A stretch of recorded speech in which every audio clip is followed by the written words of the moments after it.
everyone, and welcome to What's Up Wednesdays. Today I wanted to give you some information regarding real estate, but not in the way that you think I would be. So today I want to talk about how you can become a realtor. And the reason why I do this video is because I get a lot of people that ask me, oh, what do you think if I became a realtor? And I'm like, great. I think it's a great career choice. You just got to take these things in consideration. So that being said, I'm going to go over the criteria you need in order to apply to be a real estate agent.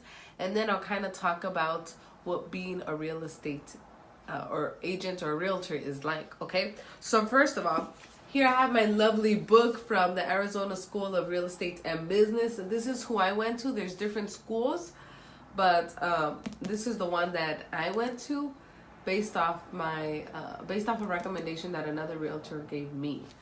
Okay. That realtor actually happened to sell us our home. So yeah, I always recommend, like, even if you watch this video, I reach out to me and be like, hey, let's talk about it. Cause yeah, questions come to mind. And I knew I had questions, like, which is typical whenever you're going to start a career. So here are the really basic steps without really breaking them down. So you have to complete 90 hours of coursework. Okay, now there's different ways that this can be set up. I know that the School of Real Estate gives you a certain amount of time. Like here, I'm looking at the student guide, right? And it says all coursework must be completed in 6 months from original start date. Okay, so you can only take 2 classes a day, and believe me, that's quite a bit. So I think 2 classes a day, which is what I did, is a really good base. Like, without, you're gonna feel overwhelmed with 2 classes a day anyways. So yeah, if you want to know how the course that I did and everything and how I did it, I'll talk about that later. Reach out to me. But this video, I'll be very specific in only what you need and not necessarily talk about my experience until we talk about what being a realtor is like. Okay. So yeah, so you for the 90 hours, you take 18 classes. Again, you can only take those two classes a day, and it has to be completed within 6 months of you starting it. You're going to need a fingerprint clearance card. Okay. So depending on what you have in your background, there might be some stuff that you need to clean up or not even worry about for one of the little check marks to be checked. Okay. You have to take the school exam and the state exam. So the reason why you have to take the school exam is to make sure that you're not paying your money to fail. Okay, so essentially you have to pass the school exam with a 75% or higher. And once you do that, they don't necessarily 100% guarantee that you're going to pass the test, but your odds of passing the test at that point are much higher than if you don't pass the school exam with at least a 75%. Now you can take the school exam as many times without having to pay, at least from when I went. When you do take the state exam, there's 2 parts, okay? There's 2 parts to the school exam. There's 2 parts to the state exam. There's a state and national portion, right? Because there's different information pertaining to Arizona, and then just national stuff that all 50 states abide by. So that being said, you take both portions of the test at the same time, right? You do one portion, then you do the second portion. And the test lets you know which one you're doing, so that way you know, like, oh, this is this information that I need to then recall. But yeah, they make you do the school one so that when you get to the state one, you don't have to keep paying to pass that one. I recommend, if you're going to take your school one, to take the state one immediately after, once you pass the school one, okay? Because it's going to really help for the retention of information. After that, you need to take a 6-hour introduction course to contract writing. You basically go over some of the contracts that you'll be using. Is it going to set you up? A little. It's going to give you a good foundation to work off of, but there's going to be much, much more that you're going to learn while you're actually practicing under your real estate license. And then once you do all of this, you apply for your real estate license. Yay! So yeah, those are all the steps. How you get those done, I mean, depends on you and what your schedule permits. And yeah, it's not that bad. This is the school book that we had to use. I obviously like to tag it up a little I'm trying to show you, like, here's some of my coursework. Oh my God. Anyways, here's some of my stuff. I tend to write stuff down. It helps. Here's some of the practice stuff that I did on this page. I like to write stuff down. It helps me with my memory and with learning. That's just kind of how I am. But anyways, a lot of reading, as you can tell. You know what I mean? You do the work. Can you pass on the first try? Yes, you can. You just got to put the work in. That's really what it comes down to. You will be told incessantly that many people don't pass and will not pass on the first try. If the psychology doesn't get you, the lack of studying will. Okay? So seriously, you can pass on the first one. I met somebody who passed on the first try for both of them. I passed both of them on the first try. I actually took the test on a Monday. I took the school test on a Monday, and I took the actual test then on a Tuesday, because I was like, let's get this done. And yeah, it was great. I'm just saying, there are different elements that they offer you to purchase to help you with your studying. Depending on how you study, you might not need all of it.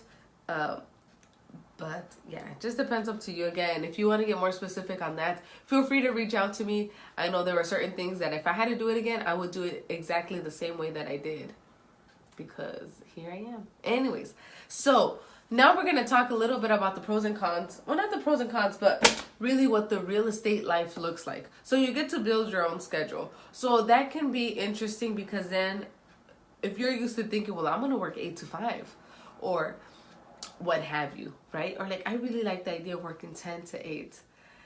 It's interesting because you're always kind of on call, actually. It kind of happens as conversations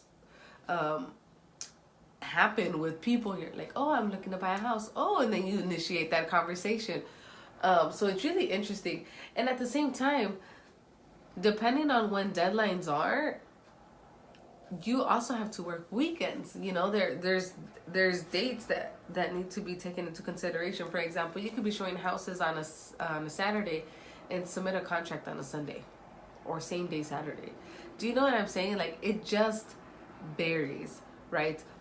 So that's something to take into consideration, because if you're thinking, well, I'm gonna have the weekends off and all this other stuff, you know, I'm sure that there's a way that you can do it, but you have to be open to the possibility that there might be some moments where you have to take a couple minutes or hours of your weekend to dedicate some time to a transaction that you may be having, or doing an open house of some sort, that kind of stuff. You also have to realize that you are your own business. That being said, if you're lacking initiative, your business is lacking initiative. If you need somebody to push you, this is going to be a little interesting. You're going to really want to surround yourself by people who are holding you accountable, because your broker is not your boss. Your broker is just basically saying, hey, if something happens, I'm going to be here to help you, or I'm here to help you for any transactions that you have. But essentially, you're an independent contractor. You work on your own. So yeah, I'm just saying. So that's definitely something to take into consideration. I know some people who may not have been really good self-starters, but then being in real estate has really allowed them to flourish in that aspect. You know, you get to hone in on some skills. Another thing to take into consideration is the paychecks. So when you have a regular W-2 job, you basically get paid based off projects, or by a bi-weekly salary, or what have you, right? Or at the end of the day, you get paid. With real estate, it's not the same. When I do an open house, I don't get paid. I get paid when something is sold, or when I refer something out and that's sold, or that kind of thing. So it's just something to take into consideration. Your paychecks won't be regular, but you have to think of it this way as well. You put in the work because later in the future, you're going to reap those benefits. I have people that I've been talking to earlier this year who I do not hear from. And then, and I'm thinking of one in particular because it was just so funny to me. I had spoken with this person through text in April, and I had texted them a couple more times and emailed them throughout that time. Heard nothing. I got a text from them spontaneously on a Sunday afternoon. It was actually the Sunday. And I was kind of like, what? So it's one of those things where you just have to be going out there. You just got to be like, okay, I'm making my touches, because you have a lot of people who will not reply but are paying attention to what you're sending them. We kind of do the same thing, right? You have all different kinds of people sending you spam or sending you emails, and you won't reach out until you're ready. So it's kind of like that as well as a realtor. I'm trying to think. Taxes are going to be done a little differently, because now you have a 1099 to take into consideration. So that's going to affect you whenever you buy a house or other things as well, because it's harder to show income in terms of when you have a regular paying job, like a bi-weekly paying job. You know exactly how much you're going to be getting and when. With real estate can vary. There are different types of jobs in real estate though. So you don't have to be an independent contractor. You can be an independent contractor. You can also go into property management, where you take care of other people's real estate investments, whether that be apartments, houses, etc. Or you can also work for a builder of some sort, where you do have a more structured job. I don't have a lot of experience. I actually don't have any experience in that area, because since the beginning I've been an independent contractor, and I actually really like that.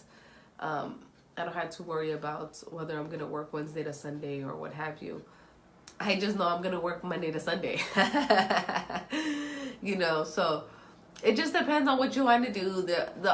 There's so many different options. You can go full-time, you can go part-time. Really, there's no right or wrong way to, the wrong way is not to follow the rules and that kind of stuff.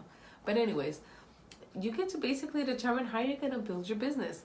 Now, one thing I do want to say is that as realtors, we are much more liable for our interactions with the public in general. We have a lot of rules that we need to abide by. So if anything ever happens, they're going to give the benefit of the doubt to the other person, right? The person who's not a licensed real estate agent. That being said, you got to make sure that you're always disclosing that you're an agent and that kind of thing. Because again, as a licensed professional, they're going to be like, well, you knew better. Even if you didn't know, you should have known.